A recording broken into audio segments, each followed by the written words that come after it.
Bon, tu es à Ouattosangani pour action de grâce, le premier. On a remarqué le mot avec Atlabiso. Et si la zali, tu es évité dans ton jus comme on a été en Ouattosangani. On a tout ça, il y a des conditions nyoso. Il y a diaspora, il y a Londres, Hollande, France, un peu partout, Canada, Afrique du Sud. Et ben, on a vu ce que l'on a il y a des organisé pour les premières, vous en avez Clémenceau dans la salle. Donc, tout ça, on a monté avant que Clémenceau, tout ça, tout ça, on a mis prévu dans le quartier Matongué.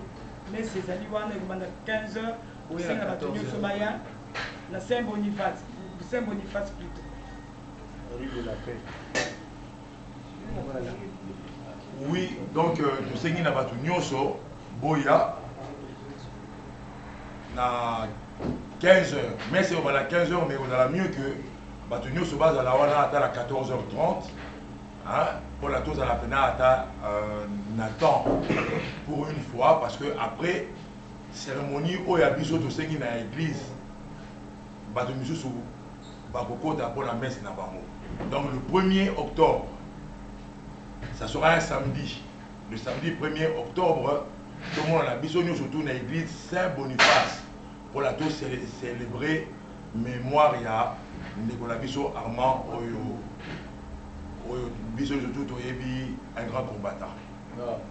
Tu as la guerre,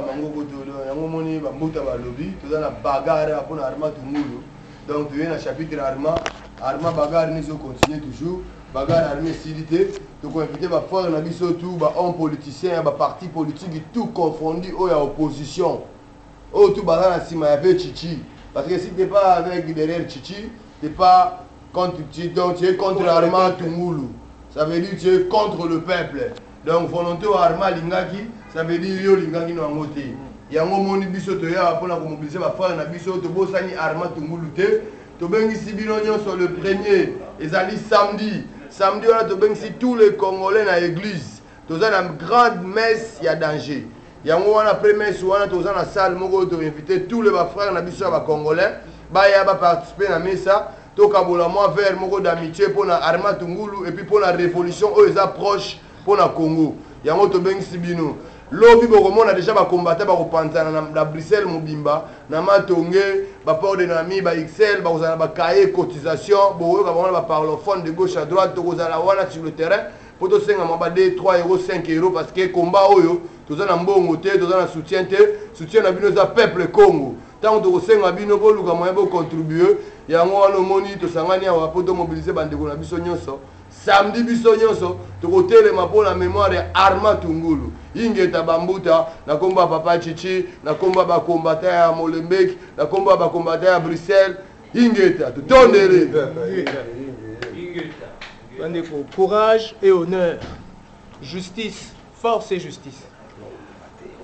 Nous allons tous nous retrouver ce samedi 1er octobre pour célébrer notre frère qui est notre héros national, Armand Tungulu. Vous savez bien que si nous, ici à Bruxelles, nous sommes tous réunis, c'est uniquement à cause d'Armand Tungulu. Nous ne nous connaissions pas. Mais Armand a donné sa vie pour chacun d'entre nous et surtout pour toi, mon frère, toi, ma soeur. Armand a donné sa vie pour toi. Nous n'avons pas cette force.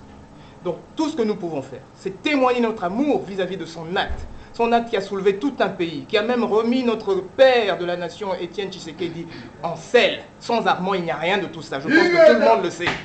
Donc nous avons un devoir vis-à-vis de notre frère et nous devons être présents. Venez, venez le 1er octobre. Venez dès 14h, pas 15h. Venez dès 14h. Vous savez bien, ce quartier-là, nous on le connaît, c'est difficile de trouver une place. Celui qui viendra à 15h, il trouvera l'église fermée. Parce qu'à 16h, il y a une autre messe. Donc, il s'agit d'être précis pour notre frère Armand. Faisons cet effort. Nous vous attendons nombreux et nous saurons vous accueillir. Alors, bonjour, peuple congolais. Bobengami, Batuya France, Londres, partout dans le monde, États-Unis, Canada. Vraiment, il y a partout, il y a des manifestations, il se manifestera toujours. Dans les moments où Armand Tungulu est Rwandais. Nayango, Bobengami Binonion, tout à Bruxelles.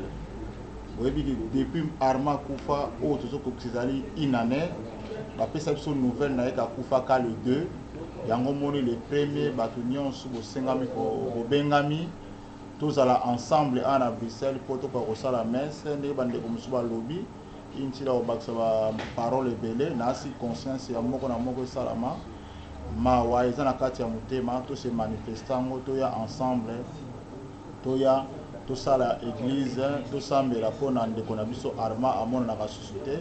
Ensuite après yango tokomemana na place ya salle oyo place ezala vraiment annoncé na kati ya église, donc ezali na rue de la paix na port de Namir. Donc ceux qui bato à route à France au kiti na gare du midi direction na yo zu métro ti na port de Namir to comme na port de Namir o babengaka matonge otuni balabala rue de la paix, rue de la paix numéro 53 église Saint Boniface soko ye place wana mais c'est que banda na 15h juste. Donc congolais toya avant pour toujours lakisa bolingo ya mboka toujours lakisa bolingo ya nyonso toya avant tosambela ensemble pour na ndeko na biso oyo tomonaka susu te yango. Merci beaucoup de courage et puis matondo mingi na bato nyonso bakosala déplacement ezali mpona mutu te mais ezali mpona mboka Congo. Merci beaucoup. Oui, biso baninga ya Armand tobengisi bato nyonso peuple congolais oyo bazali awa na diaspora et surtout bajeune po Armand azalaki jeune baya bango nyonso na messe oyo ekosalama samedi 1er octobre na paroisse Saint Boniface.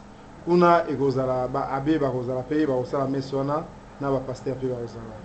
Tobengisi ba combattant nyonso ezala RCK ezala bato ya bundu ya Congo ezala ba ninga ya Londres, donc tous les combattants tokutana biso nyonso parce que Armand azaki combattant, Armand azaki muninga na biso nyonso toyaki na biso bit moko.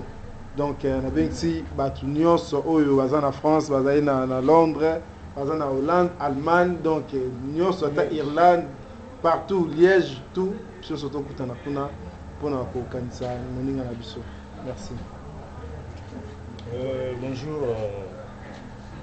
Naza minga robate eloko na nena lobaka ke na opesa na merci mingi na ba combattant nyonso ba compatriotes nyonso ya monde entier.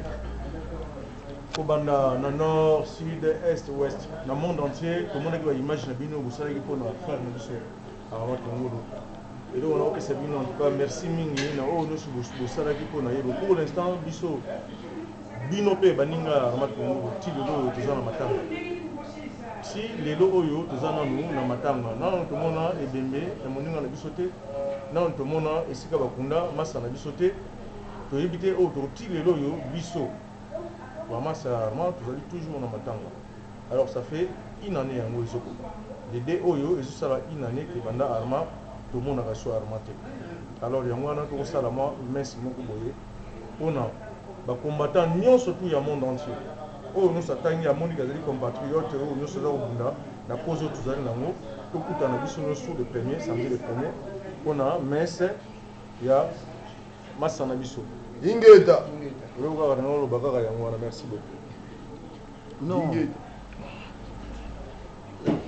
Bon, avant d'escar Armand azali kovanda position na ye ezalika yango oyo so akomi avanda toujours na porte ya sortie azali lokwa moto azocontrôle, donc toujours soki aye bras croisé avandaka bisika oyo yango omoni ke eloko réunion esalemi awa mpona Armand bana Bruxelles bana Congo bana chaussée des gants au conseil bana RCK batutu ya France, Londres, tout esika Armand Tungulu ye tozokanisa ye place aza kovanda yango oyo.